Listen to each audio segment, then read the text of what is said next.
So this is going to be a little short tutorial on how to clean a carburetor. We've already pulled the carb off. Maybe later we'll do how to remove, but this is just basically focused on cleaning the carburetor. This is a 2004 400EX Honda. It's got a single carburetor on it, and it's having issues with bogging when you try to take off. So we're going to try and fix that. I think there's probably something inside of the jets. We're going to take a look inside. All right. So with this carburetor, this is what they call a mechanical slide. So not mechanical slide, it has a mechanical butterfly. If you look inside here, look inside the carburetor, the thumb throttle opens up the butterfly. It's not a slide carburetor, so it has a slide. Oh, it does. Oh, sorry about that. This one has a slide and a butterfly. It opens them simultaneously. Then on this side, it has a choke to restrict the amount of air going into the carburetor when it's cold.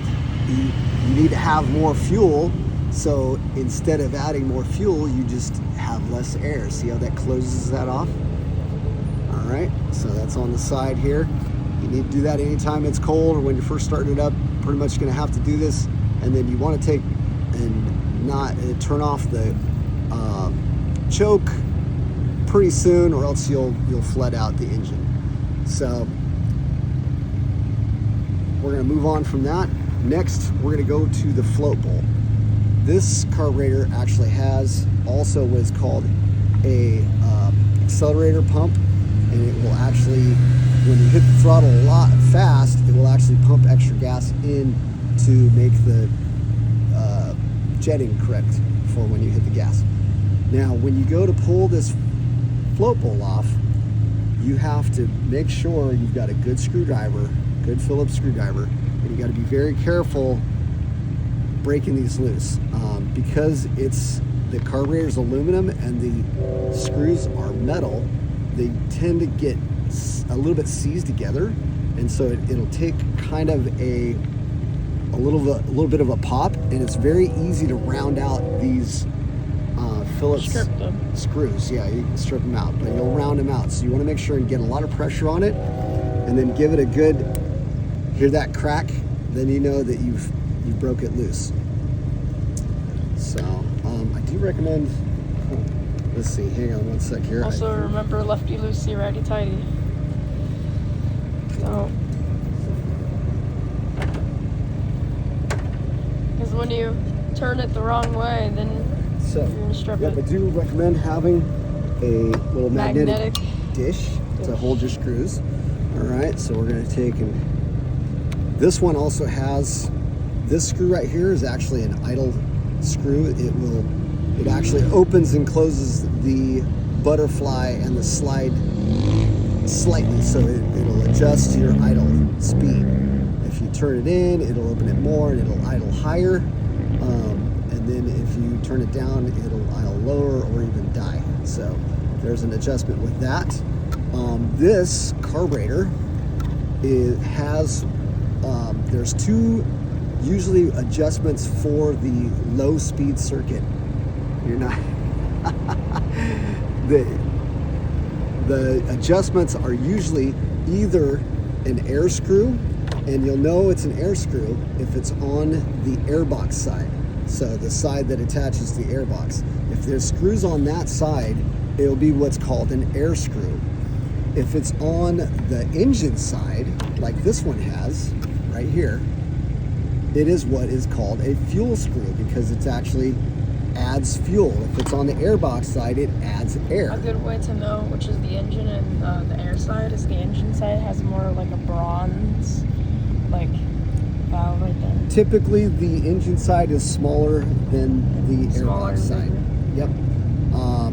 And so when you're doing your tuning for low speed adjustment, it'll go two different ways. If you're wanting it to be richer with an air screw, you'll want to turn the screw in so it puts less air into the engine, and then if you want it to be richer with the fuel screw, you'll actually turn it out and more fuel will go in.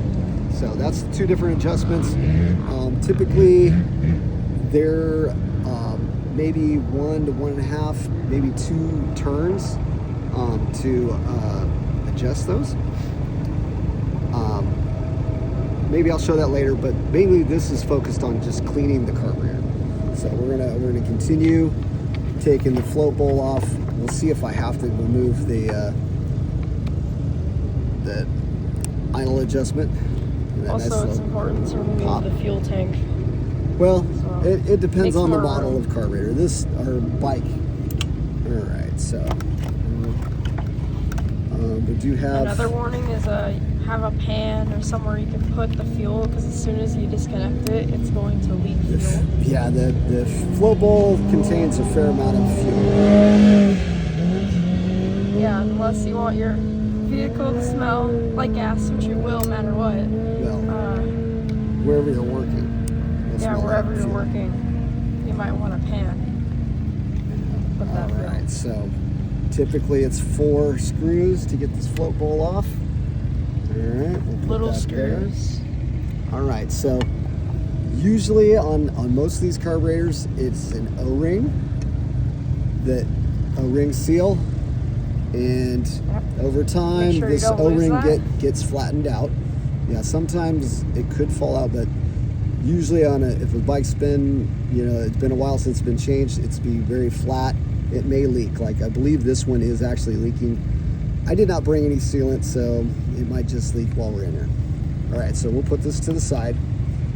You can see this right here. This is that accelerator pump, and you just saw that squirt. See, that's the accelerator pump. When you hit the gas, it squirts more gas in there. So that's working. There's a little rubber diaphragm in there. Maybe I'll open that later, but we're going to continue right here. All right, so here we are on the carburetor. We've got the main jet right here is going to be the one that's farthest up or down if you're looking at it from the top. So this one is for wide open throttle. Now there is on the inside here, you see that needle right there? That needle actually blocks the flow from the main jet. As you pull the needle out, as you hit the throttle, it pulls the needle out, it gets narrower, and it lets more fuel in as you get more air as well. When this is plugged up, it won't let more fuel in and the bike will bog. So that's what we're going to check right now. Because it's been bogging. Yep, it has been bogging. This is probably a 7mm wrench size. Hopefully I've got the right size with us here, but we're going to crack that loose.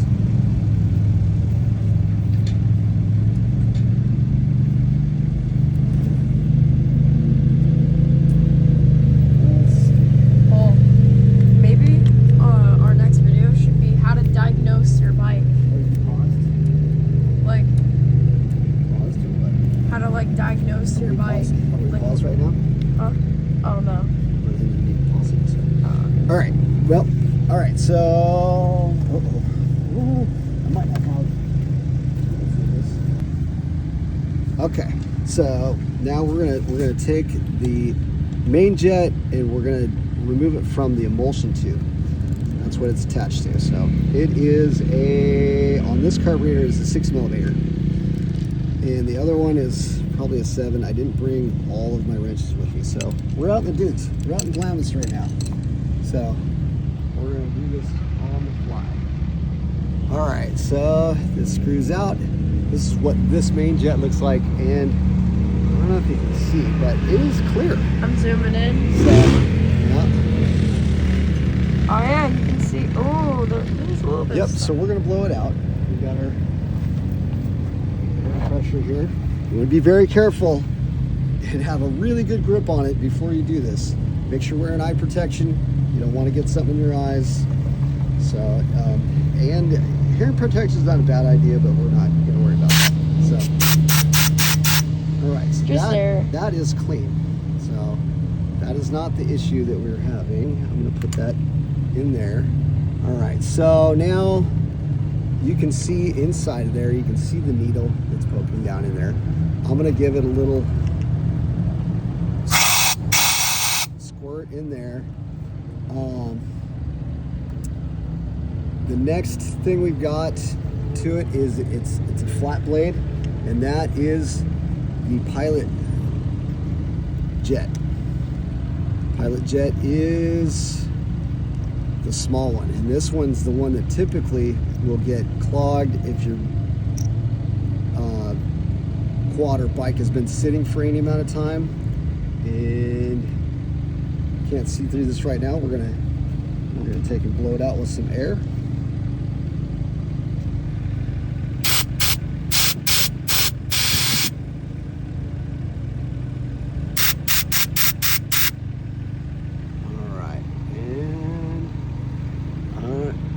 See in there. Oh yeah. Yep, it's clear. So now we're going to blow down the hole where that goes to. All right, so now we've cleared that area. So also, if you're cleaning the carburetor, you want to take in on these air holes on the back.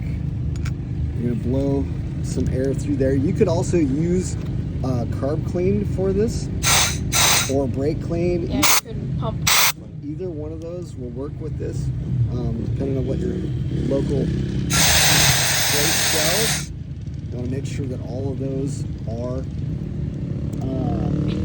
clear. Now, what I've been teaching for quite a while is that if you are not sure that this is completely clean, and you put it back on, you will be taking it back off because you didn't get it all the way clean. So always make sure to be as meticulous as you can. I'm going to take and pull this. Yep, I'm going to pull the float next. So this is going to be a little bit trickier. I got to make sure I got the tool for this, so we're going to go look for my tool. Gotcha. Okay, usually you're going to need a pick for this. I haven't pushed this out yet. Maybe it'll work, maybe it won't. So let's see here. Usually it only goes out one direction, so it doesn't want to go out that way. So I'm going to try and push it this other way. All right, let's see here. I'm going to take and move the...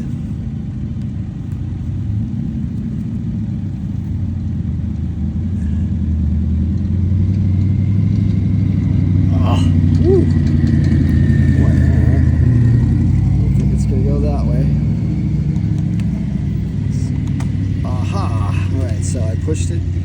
This happens to have some knurling on it. Can you see the little knurling? So that'll keep it from falling out. Usually the float bowl, notice how the float bowl has got this little narrow area. That will actually keep this from falling out. So that it's not usually this hard. Actually, a lot of times when you turn the carburetor sideways, it actually will fall out on you. But Honda, really my favorite thing to work on is Hondas. Their fit and finish is so good. The little attention to detail like this, you just won't find on the other manufacturers. Let me grab my pliers real quick. Okay. Yeah, we definitely got a lot of Hondas. Yeah, they're my favorite, but I will say that I'm a performance person, and whatever has the best performance and what I'm trying to buy, I will buy. So I have BMWs, I have KTMs, I have Yamahas, so I will buy other things if it's what's best. All right, so you want to be careful when you're taking this float out. The float needle is attached in there, all right, and it has what's called a Viton tip on there, and this is where the fuel comes into the carburetor. If this float has something on it, on that little black tip right there, it will stick open and it will flood the carburetor, will have gas running outside of it. So if you're having the issue where you turn the gas on and it just runs all over the place, this little float needle is getting stuck open. And what I mean stuck open is, so it pushes down into this float seat. See that brass area right there? It's tapered at the end, and okay. Did you just drop the needle? I did. And that's what not to do. This is a good example of what not to do. So now this is what this needle looks like. We'll have to clean it before it goes back in. But yep, if you drop it, always clean your parts. It's best to not be over the sand. All right. So this needle consists of the Viton tip, or the the rubber end of it, and then the other end actually has this little tip right here is actually on a little spring on the inside. It's spring loaded, so if that doesn't spring like that, then you'll have issues. It won't hold the float shut. So when you have, I'm gonna take and put that right there. Clean out. I'm gonna blow out the float.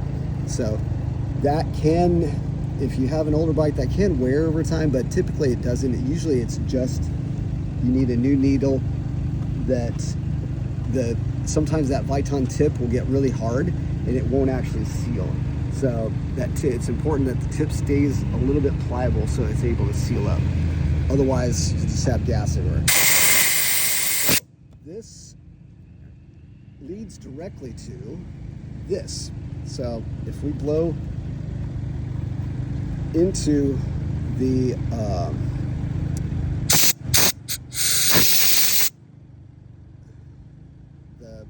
fuel line, it will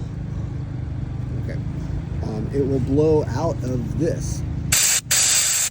So I don't know if you can tell, but if I'm blowing in here, it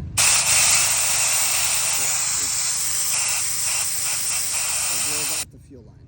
So sometimes if you're having your float stick and you don't want to take the carburetor all the way off, if you're having your, you got gas running on the ground and you don't want to take the carburetor off, sometimes this is a trick that you can try.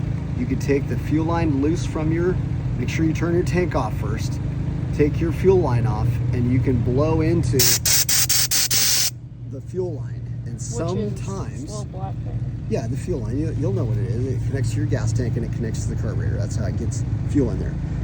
The next place it goes is to the float.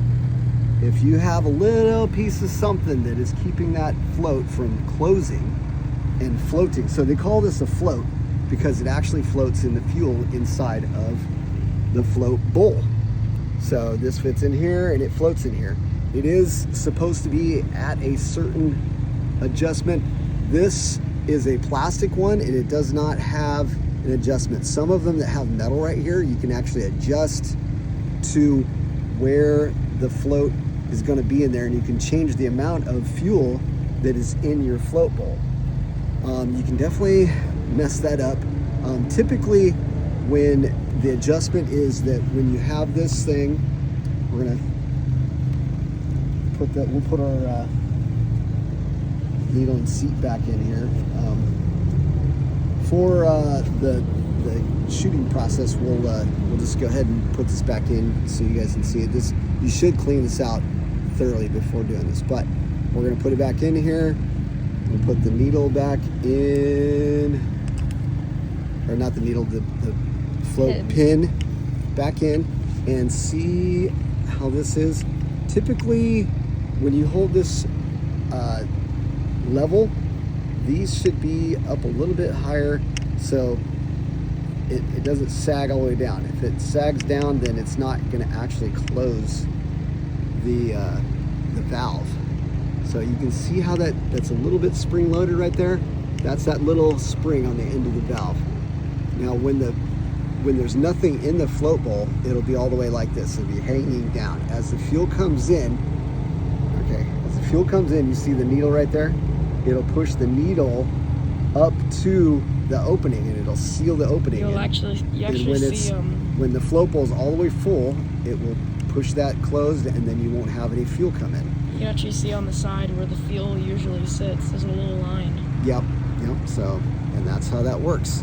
So, and to finish it off, yeah, you just put those 4 screws back in and reassemble it. But that's how. We gotta take it out to clean it. That is how you clean the carburetor on most dirt bikes and quads. It's just a standard one. So, comment if I missed anything, or if you have any questions, hit me up. I'll try and answer them as best I can. But good luck out there.